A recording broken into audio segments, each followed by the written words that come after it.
Now I had planned to prepare this ghee like 3 or 4 days ago, and I forgot.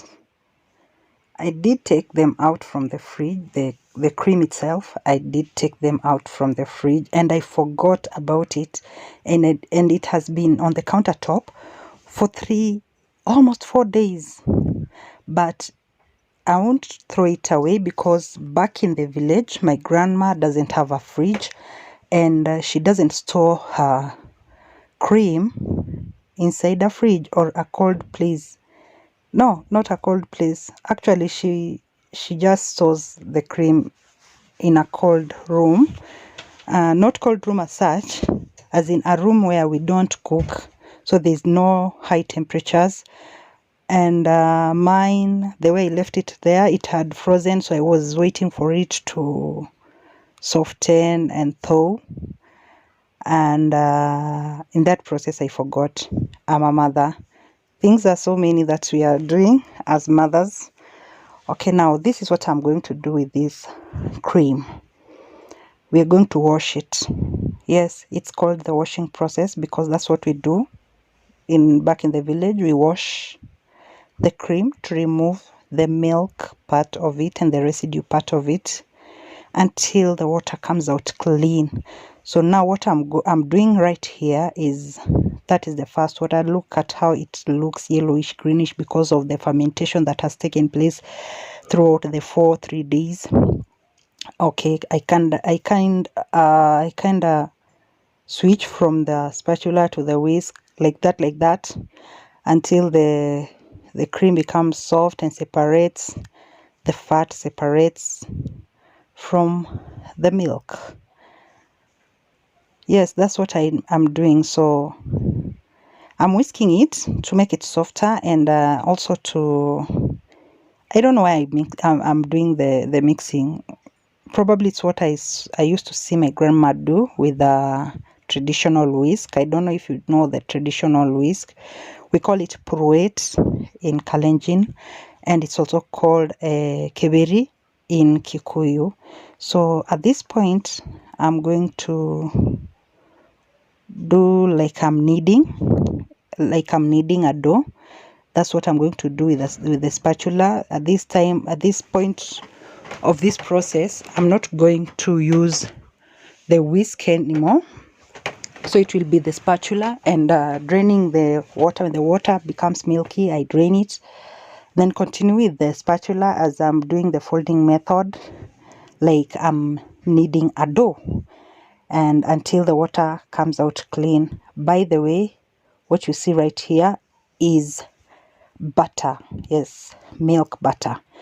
If I wanted to make butter, this is the point where I'm going to use the very cold water from the fridge and then mold the butter. But because I don't want butter, I want ghee. Since the ghee, it's not necessary for me to store the ghee inside the fridge. I'm going to just store it on my countertop or on my shelf. It doesn't require low temperatures. Now I'm transferring this into a pot, what we call sufuria in Kenya. Then I'm going to put it on a cook stove, and the spatula and the whisk are going in so that all the nice good things remain inside the pot. As it's melting, I'm going to wash out the utensils that I've used to do the mixing, because we can attract flies, because that thing, the smell was a little bit strong, and it could have attracted flies. And we are living in nature. Nature is all around us. Now we have to clean up after we're done with the process. So what I'm going to do is, there was another batch of cream that I had stored in the fridge, and it's in butter form, and I'm going to remove it, though it is frozen. I'm going to remove it and then mix it together with the one that I've placed on the cook stove. so that they melt together, and then have a lot of ghee to make my chapatis, make my stews, make my everything. I can use it as a spread because I saw my grandmother do that. She used it as butter and it was good. It wasn't bad. In fact, where I come from, we mix the ghee with the medicine, then we take it. I don't know which medicine, but it's a traditional herb, probably a traditional herb. I just overheard it from somebody that it is mixed with some kind of herb, then somebody drinks it. I think takes a spoon or two. I don't know, I'm not sure, but I'm sure I had that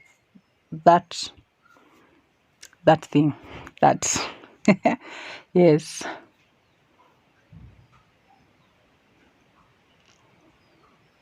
Now there is the butter. Let it melt. So we're going to melt this at a high. I've switched on my cook stove at high for this process of melting, because I want that frozen one to melt. Once it melts, I'm going to reduce the heat to minimum, as in minimum, the last point, so that it cooks without pouring out, because it reaches a time that it will be boiling, bubbling, coming up.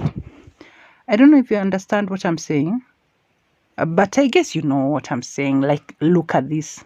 Now this is the point. You know, when you're boiling milk and then it forms, and then comes up and then pours. Aha, that's. Now at this point I've reduced the heat to very minimum, and as you can see around the pot, there's some brownish. Yes, it has started browning, and I'm going to boil it. At this point, the water has evaporated. I think 99% has evaporated, and I want the residue, the aftermath, to become brown, because I love snacking on them. So I don't know if I like it like before when I was a child, but I like snacking on them. I also give my kids to snack on them. See how it forms? That's what I was saying. If I had increased the heat to medium, to moderate, or to high, this whole thing would have poured out and I'm left with nothing. See that? That is what I want to cook until it comes out brown. Yes, that whitish thing. Yes, it's eaten. We don't throw anything here in Africa. We don't. Everything is consumable, as long as it's not poison. The only thing we don't consume is poison. Yeah, that's it. Yeah, my spatula is silicone. It won't burn. It's not plastic. So I'm going to cook this like this. Though in the village we use wooden spoons. We don't use spatulas. We don't use silicone spatulas. See the browning? Yes. And then see how it forms. This is the forming that I was telling you. And the more I stir, the more the foam comes up. And now it's ready. That's it. I love the way it came out. There was still some ghee left in this mason jar. And that's it. Thank you for watching. See you in the next video.